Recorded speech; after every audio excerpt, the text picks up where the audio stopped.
Good evening. Welcome to the Sinclair Gray Show. I am your host, the Reverend Dr. Sinclair Gray. I want to thank you so much for taking time out of your schedule to watch the hottest show to bring you information that will not only empower you, but uplift you just as well. That's right, each and every week, you'll meet entrepreneurs making a difference not just locally, not just nationally, but also globally. I want to take this opportunity to thank our very special sponsor for this show, author Christy Cooks, who is the author of Never Giving Up, The Power of True Deliverance. So, Christy, I want to take this opportunity. Thank you so much for out of your busy schedule for coming to the Sinclair Gray Show. How are you doing today? I'm doing fine. Thank you so much for having me, Dr. Sinclair. Well, you know what? Tell us a little bit about yourself. I know this is your first book, so Yes. congratulations on being you. into the booksellers club, being an author. Thank you. So tell us a little bit about yourself, about your background, how'd you got started in writing a book. Okay, Dr. Sinclair. First of all, my name is Christy Cooks, and I am a registered nurse. I hold a master's in nursing. Okay. I've done travel nursing and everything. I also do prison ministry Okay. in the state of Alabama. Okay. And the reason for that is that God delivered me from prison over 18 years ago. Okay. So I go back into the prisons wherever He sent me and empower the women and encourage the women to overcome their obstacles. Okay. Now you talk about. Now I don't want to get too personal, but because this is a show and we are talking about being very transparent, Yes. you say He delivered you from prison. Yes, He did. So I take it that you have spent time behind bars. Yes. This was like a period of maybe 4 years in my Okay. life where I continued to have run-ins with the law. Okay. It actually started back in my preteens, but it led into my adulthood. And Okay. I've been to prison actually twice. Okay. And in and out of county jails for misdemeanor crimes and everything. And I was prompted to write this book after speaking to some of the ladies in Birmingham at work release. Okay. And a minister there heard my story and encouraged me to reach people and to let them know, because a lot of people who've been at the bottom like that or going through any type of obstacle, they don't have hope and they don't believe that they can be Okay. their vision. Okay. Well, you know, I want to thank you first of all for sharing that. You know, I think a lot of times we come into contact with people that have had run-ins with the law, and society tells them because you're ex-con, because you're a felon, because of this and that, you will never be anything in life. Exactly. There's always this stigma, but you've proven people wrong by writing this book. Yes, yes. So let's talk. Let's get into the book. As you said, you go back into the prison system and you kind of Yes. help those. So is this book a part of how you got delivered from prison or from? This book covers how I got delivered from prison, but not just prison, Okay. but from a lot of emotional trauma that I Okay. had, from being inappropriately touched as a young girl, Okay. to running away from home and not knowing who I was, to being raped, to committing crimes as a teen and being in abusive relationships. Okay. I didn't really have a lot of self-esteem, so I would say I had no self-esteem, Okay. no self-worth. It deals with a lot of unforgiveness, Okay. and a lot of bitterness. It opens up a lot of feelings. Okay. So what made you want to write this? I mean, a lot of people wouldn't want to share all of that. You know, I did second guess myself Okay, okay. because at first I was like, write a book. Do I really want to expose myself to people Okay. like that? Because I am a registered nurse. Okay. And I had a talk with my creator. Okay, okay. And one of the things that he said to me was, are you going to trust the gift, which is the RN, or are you going to trust the gifter, which is me? Okay. And I chose to trust him to be able to reach people. Okay. That is my goal, to reach people and give hope. So I decided to go ahead and just do it. And it was soul searching.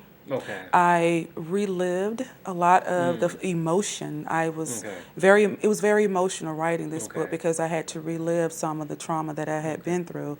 But after getting it out, it's like therapy.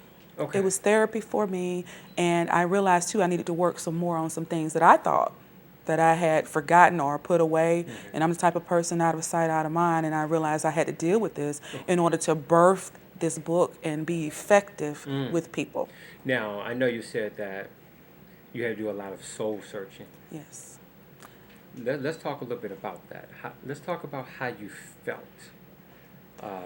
Something from your emotions, if you're able to go back into that. How did you feel when you had to say, you know what, it's time for me to go back into self to recapture how I felt, some of the anger, some of the hurt, some of the pain.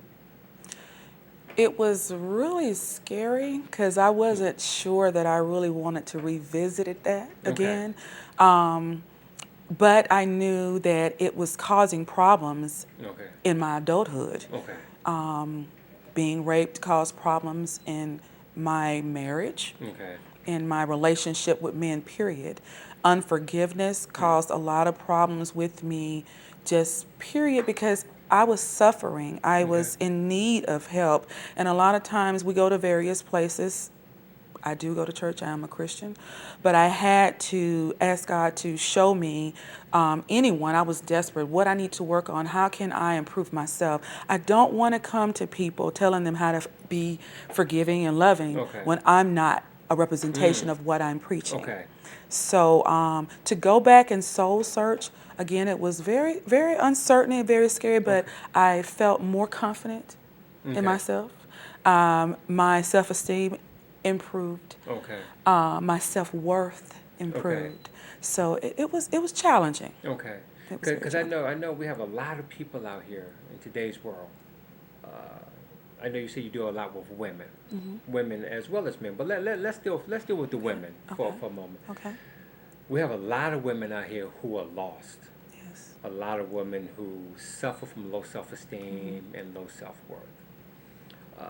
How do you address somebody like that? How does this book help them to overcome what they're dealing with? One of the things that I will say that this book does to help you overcome, it causes you to open up what I call Pandora's box. Okay. And Pandora's box, if a lot of people don't know, is actually a Greek mythology. Okay. Pandora was given a box by Zeus. And in that box, it held a lot of unhappiness, a lot of negative feelings. Okay. She was a jolly person, but she opened up that box and she experienced all of that heartache. So my book will make you will experience feelings either you thought you got over, and you might need some help, or you may experience feelings that you may know someone else that's going through, because I believe that when we are transparent and we are honest with ourselves, our goal is to help others. Okay. So my book will force you to think, and when you think about it, you would think about, well, I am an overcomer. I don't have to be bitter. I can love. And there's no greater love than self-love. And my book teaches you how to love yourself. You cannot be effective to others. And whether it's in a relationship with a man, your next door neighbor, your pastor, you cannot be effective until you are real with yourself. Now, I hate to, I'm not going to use the word devil's advocate. I'm going to use the word alternative advocate. Okay. We have a lot of people who don't want to even don't even want to go into their past. They don't want to see themselves. Right. They say, well, you know what? I'm delivered. I'm an overcomer. I'm fine the way I am now.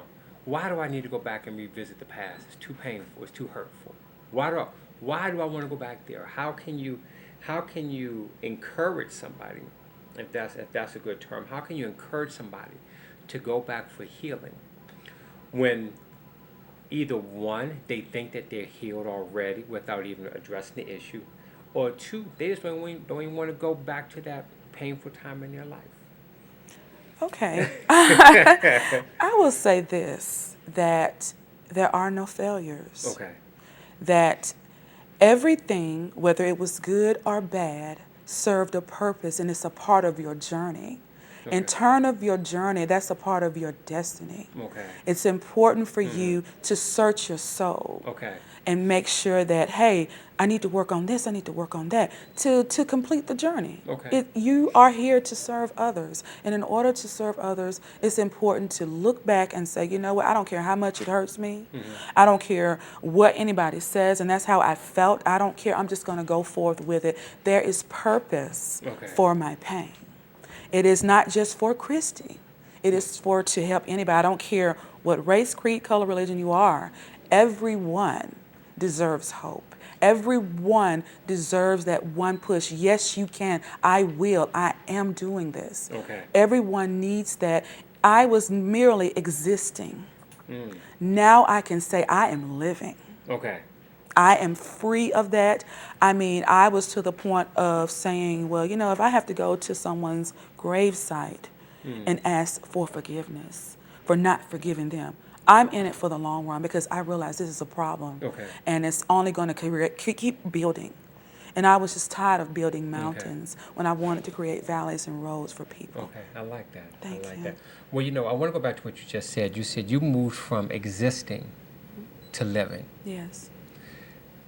Let's talk about that for a second. I like the title, Never Giving Up. How can somebody, from what your book says, go from merely existing to living? Because I think a lot of people who are out here, they think they're living. Yeah, they do. Whereby you're simply existing. One of the things I tell people, if you're doing the same thing over and over again, if you have that same old routine, you're just existing. Before we came here today, I had a conversation with a gentleman at a coffee shop, and I asked him, I said, how's your day going? Same thing, different day. And I told him, I said, you know what, you have to change that. And he said, well, what do you mean? I said, how different day, same thing? You need to create something new. So just now hearing you simply existing, you're not living. Exactly. So how does the book address that? How do you help somebody who merely exists to now start living? Well, first of all, I realized that I was putting all my acceptance and love into people and things, meaning that I felt like I had to have a man to feel loved and happy. Okay. Or my kids have to love me a certain way and I'll feel self-worth and I'll feel good about myself. I learned that nothing and no one can make me happier than myself. Okay. It's a personal choice. It's a personal choice. Okay. And I've also learned that I began to be grateful for what I have. Okay. And I started valuing it. And this is a quote that Oprah says, what I know for sure is that when you are grateful, unimaginable blessings and abundance will flow to you. Okay. So I believe that whatever's inside your heart and you put it out, it will come back to you, reciprocity. Okay. And you'll just keep growing and growing and growing and living and enjoying what used to make you happy. It's not even an element of your happiness. You will discover, when I look in the mirror, I said, girl, you are so beautiful. All right. With or without makeup on, hair standing up or whatever, I am beautiful. You see what I'm saying? I feel you. Because I am a direct vision of my Creator. I reflect Him. Okay. And that's one reason why you're not giving up, because I think, as you said, when people realize the value, when they realize all of the good that's poured into them, then you can't give up. No.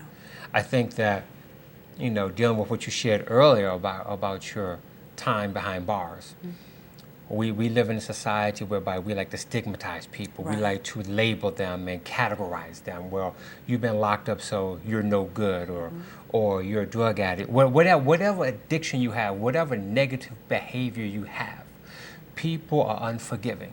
Right. One of the things, I'm not sure you heard about it, Christy Michael Vick, the dynamic baller, is now playing with the Pittsburgh Steelers. Dogfighting, which is wrong. Paid his debt in society, to society. Once he signed with the Pittsburgh Steelers, now you got a lot of people who are hating, saying he should not play football anymore. He should still be behind bars. And I'm saying, wait a minute. You guys can't forgive this individual. What does that say about a society that always holds negativity over somebody? Oh God, really, I think that is so awful. Right. Because when I'm speaking to, I'm just going to use the ladies that are incarcerated. I don't talk to them like they're incarcerated.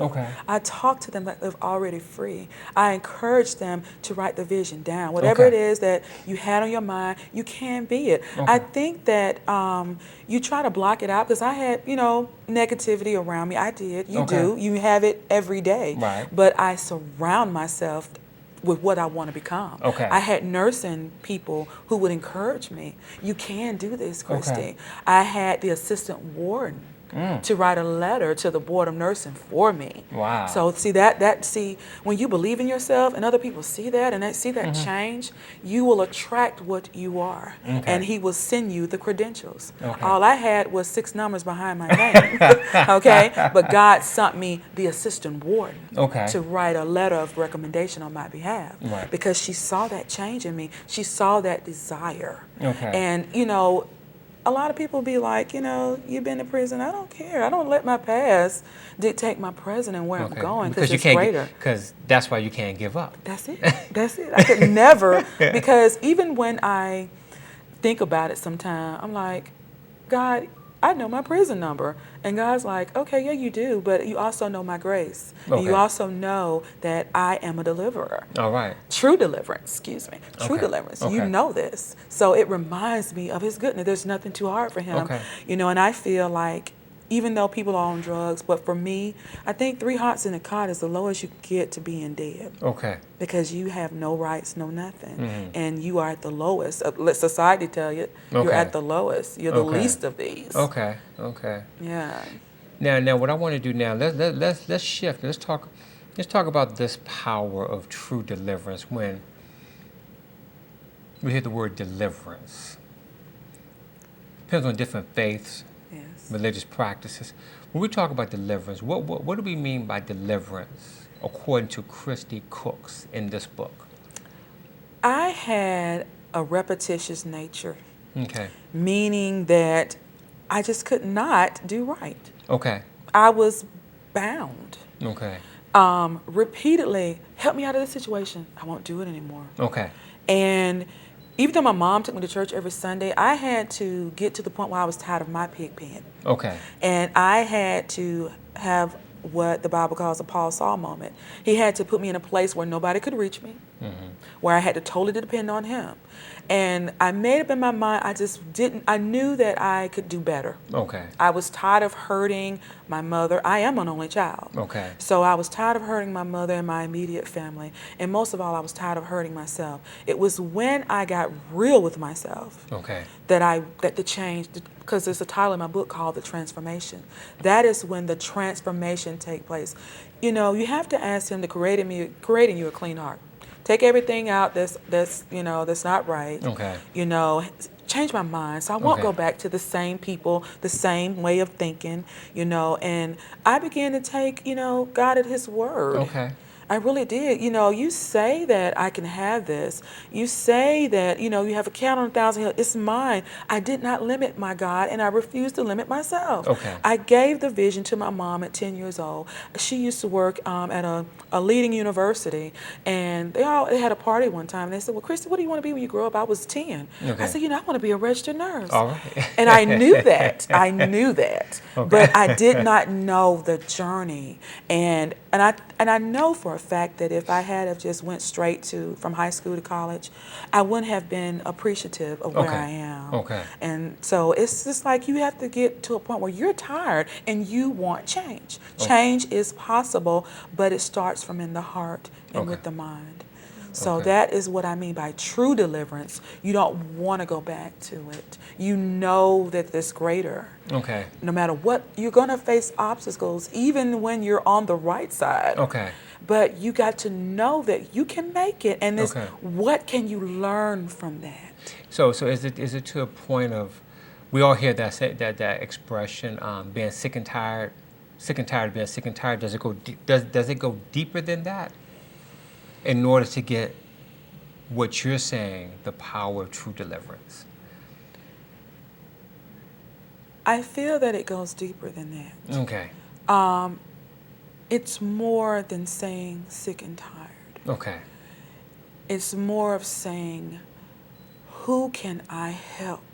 Who can I reach out to? What legacy do I want to leave? It comes to that point where we're put here for a purpose. And you have to find your purpose. It's more than just, I'm sick. You're sick. Everybody gets sick. Okay, out of your sickness, what are you going to take from this? How are you going to heal from this? And what have you learned, and how are you going to help others? Okay. It's being a servant to others. That is, I've always been the type of person, by me being the only child, I was always attached to people, Okay. giving, one acceptance, one love, and, thinking everybody's my friend, and that's not true. Some people are just acquaintances. I've learned that. Okay. But I've learned from that I stopped being judgmental. Okay. I'm one of those now that I'm very open-minded. Okay. I embrace all people. So I realized that it's for all people. Okay. Okay. My book, my life story is for all people. And that's what I want to do. Okay. I want to reach all people. Okay. With this. I don't want it to be just for the church, the building, Okay. because there's hurting people underneath the bridge right now Okay. that needs to see a sign. See, I had a sign. Okay. I was able to see people who had been in my same situation, Okay. who came to minister me in the prison. Okay. So he not only did he change me, and I allowed Okay. him to change me, he sent me a sign. Okay. Okay. So when we really sit down and look at it, your book, I know we say it's for everybody, but as we try to bring it a little bit close to home, it's pretty much for someone who is hurting, Yes. someone who's been labeled, stigmatized, probably at the end of their rope. Yes. This book will definitely help. My book speaks to your pain. Okay. It speaks to every unwanted, unhealthy emotion that you could possibly feel.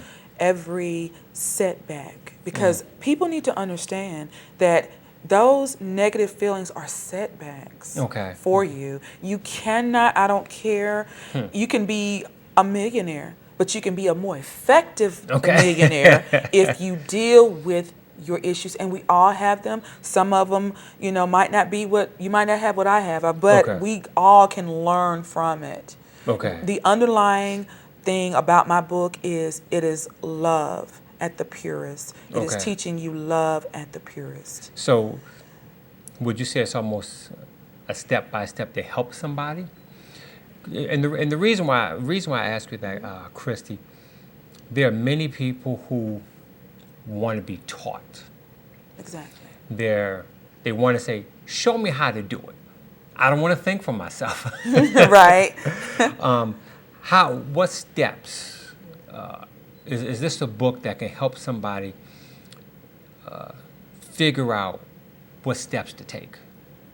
Yes, because the first part of my book, again, I talk about, who I am. And I talk about, like I said, being not really molested, but inappropriately touched, and how I had to deal with forgiving that person. I talk about being rebellious toward my mom, how I had to even forgive my mom because I didn't understand. As a child, you think, oh, they're telling me everything wrong. They don't want me to have fun. They don't want me to do this. And I was one of those. And I was my mother was a single parent. So a lot of that, I had a lot of, lashing out at her because I'm like, who is my father? Where is my father? So I took a lot of that and lashed out on her. So I had to learn as I became a mother that no mother comes with an instruction book. And I had to learn as I began to raise my kids that I had to forgive her, even if she did it wrong, and appreciate that she didn't have to have me, but she did. And I thank her for that.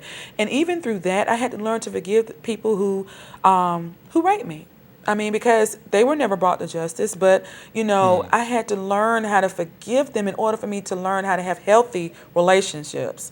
And I had to learn to forgive those abusive men because, I can't hold on to that. I can't. It's hindering me. We always say, what's for me is for me, and I believe that. But if you're negative, you're going to attract what you are. If you're negative, you attract negativity, whether that's a negative man, a negative job, a negative car, whatever. If you're not speaking it, saying, I'm going to have this car right here, it's going to run good, you have to see the Mercedes before you crank it up, before you get the actual paperwork. So my thing is, in order to want better and do better, you have to see that, and you have to be willing to say, you know what? It doesn't even matter. Okay. What matters today is that I'm living, I'm giving, and I'm receiving. That's what matters. Okay. It happened, it shaped me, and it's going to move me forward. And it's moving me forward.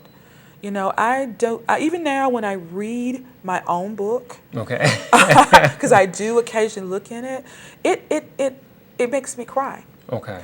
And the reason for that is because I am amazed that God would take someone who was on the wrong side of the law with so many hurts and issues and write a book that has changed the lives of people who have gotten my book. Okay. That is amazing to me, Okay. that he can take what society says will never be, can never be, there's no hope, and take it and totally use it for the good. Okay. So it's amazing to me. It is.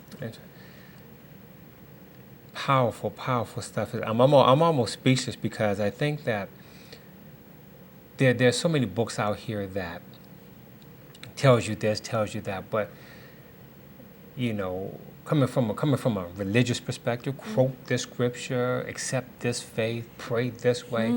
But I think a lot of times what happens is that it never really deals, as you said, with the underlying issues. Never really, a lot of books aren't transparent. Right. And because there's a lack of transparency, there's a lack of deliverance. Exactly. And I think that the people you're trying to reach, they have to be transparent. I think the first thing they have to realize, you know, I have to be transparent. I have to say, this happened to me in the past, or this is happening to me right now. Right. And it's easy to give up and throw in the towel. But you're telling them don't throw in the towel because there's greater days ahead. Yes, exactly. And don't box yourself in. Don't look for one source. Okay. You know, don't say because, you know, I'm Christian, I'm just going to do it in the church.